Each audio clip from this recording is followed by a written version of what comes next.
زه نه حکومتي سړی یم، نه مې کومه دنده مخکې مې چې کړې ده، والله هغه مې یوه اشتباه وه، خو مجبوره سولم چې قومندانۍ ته کله لاړلم، وایي ته به موږ سره کار کوې. مال زه نسم کولی، بیا دغه ویندویي خو بیخي د ما خوښ نه ده. خو هر څه مې چې وکړه مجبوریت و ذاتي، بالاخره 4 میاشتې وروسته په لغته ووهلم، ایسته شوټ کړلم، پوزه له دندې یې وشړلم، تنخواه یې رانه کړله. دا شی مه کوه او نه زه د داسې نظام پلوي یم چې هلته مولاکراسي مکمل هر څه د طالب په لاس کې. وروره دلته مسلکي وزارتونه دي، زه هر وخت چغې وهم چې دا باید مسلکي خلکو ته ورکول سي. مسلکي ریاستونه دي، دا باید مسلکي خلکو ته ورکول سي. خلیفه صاحب وزیر د داخله په همدغه الفاظو دا خبره ونه کړله چې په دې نظام کې موږ ټول حق لرو.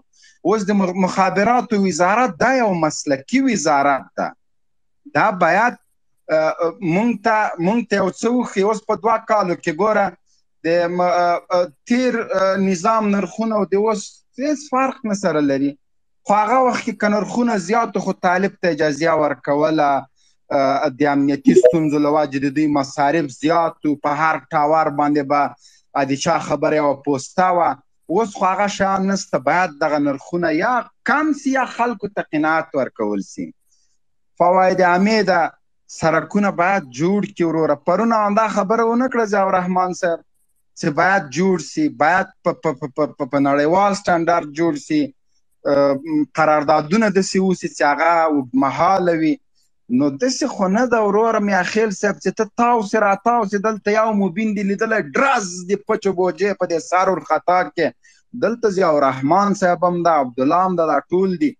زه د نظام د مثبتو کارونو پلوي یم، منفي قسم په خدای که پلوي یم دا نظام مې له لاسه ځي په دغه واجه باندې.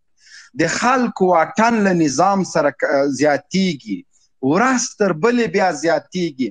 نو بله ورځ چې میاخیل صاحب دا نظام لاړه او تا ته قدرت په لاس درغی، خو نه مې پرېږدي، تر ټولو زیات ما ډبه